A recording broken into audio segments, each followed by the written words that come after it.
Hello दोस्तों, welcome back to my YouTube channel. हम अपना नेक्स्ट सॉल्ट पढ़ते हैं वॉशिंग सोडा। पीछे हमने कौन कौन से सॉल्ट पढ़े हैं? हमने कास्टिक सोडा पढ़ लिया है, ब्लीचिंग एजेंट पढ़ लिया है और बेकिंग सोडा पढ़ लिया है। नेक्स्ट सॉल्ट है हमारा वॉशिंग सोडा। तो वॉशिंग सोडा का केमिकल फॉर्मूला क्या होता है? Na2CO3.10H2O। इसका केमिकल नेम क्या है? हमारा सोडियम कार्बोनेट डेकाहाइड्रेट। ये तीनों नेम याद रखने, कॉमन नेम, केमिकल फॉर्मूला और केमिकल नेम। अब हम देखते हैं इसकी प्रिपरेशन क्या है। Sodium carbonate can B obtained by heating baking soda. Recrystallisation of sodium carbonate give washing soda. ये जो हमारा सोडियम कार्बोनेट बनता है, जब हम बेकिंग सोडा को हीट करते हैं तो क्या बनता है हमारा? उसमें से सोडियम कार्बोनेट निकलता है। तो इस सोडियम कार्बोनेट के अंदर जब हम रिक्रिस्टलाइजेशन कर देते हैं, रिक्रिस्टलाइजेशन का मतलब होता है जब हम फिक्स्ड अमाउंट में वाटर के मॉलिक्यूल ऐड करते हैं तो उससे हमें क्या मिल जाता है? Washing soda. तो ये इसकी केमिकल रिएक्शन दी हुई है। सोडियम कार्बोनेट लिया है, उसमें 10 वाटर के मॉलिक्यूल ऐड करें तो हमारा क्या बन गया? Na2CO3.10H2O। यही होता है हमारा वॉशिंग सोडा। अब आते हैं हमारे uses of washing soda. Sodium carbonate like washing soda is used in glass, soap and paper industry. हमारे ग्लास बनाने में, कांच जो बनता है, सोप बनाने में, पेपर इंडस्ट्री में, इन सब में क्या यूज़ होता है? वॉशिंग सोडा का यूज़ होता है। It is use in manufacture sodium compound such as borax. Borax बनाने में भी किसका यूज़ होता है? हमारा वॉशिंग सोडा का यूज़ होता है। Sodium carbonate can be used as a cleaning agent for domestic purposes. ये जो हमारे क्लीनिंग एजेंट्स होते हैं हमारे घर के डोमेस्टिक पर्पसेज के लिए, जो भी क्लीनिंग एजेंट्स बनते हैं उनके अंदर भी क्या होते हैं? हमारे वॉशिंग सोडा। ये सोडियम कार्बोनेट होता है।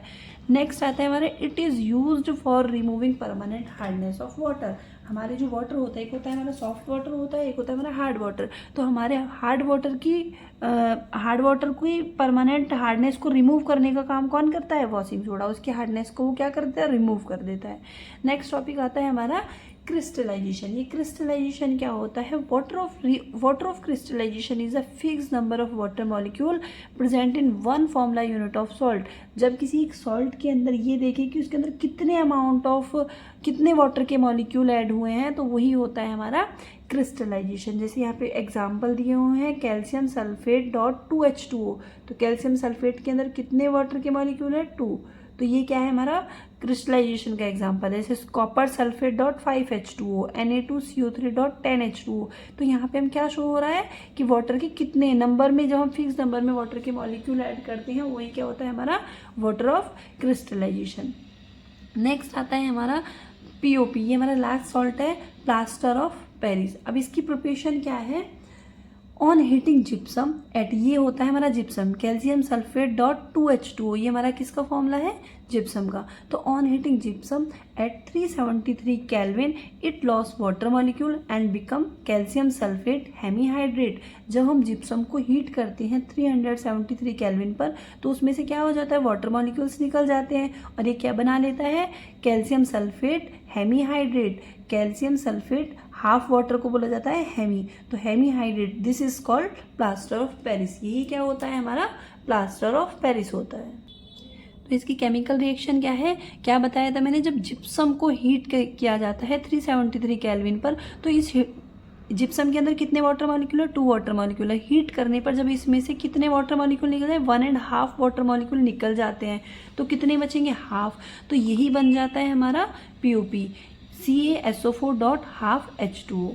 अगर हम ये हमारी दोनों रिएक्शंस क्या होती है? रिवर्सिबल होती हैं। जिप्सम को हीट करेंगे तो POP बनेगा, और जब POP के अंदर हम 1.5 वाटर के मॉलिक्यूल ऐड कर देंगे तो वो POP फिर से क्या बन जाता है? जिप्सम बन जाता है। तो ये दोनों रिएक्शंस मैंने एक साथ लिख दी हैं। ये POP के फॉर्मेशन है, यहाँ पे जिप्सम का है। अब आते हैं हमारे uses of POP। Use in plastering of fractured bone. अगर किसी की बोन टूट जाती है, फ्रैक्चर हो जाती है, तो उस पर प्लास्टिंग करने में यूज किसका किया जाता है?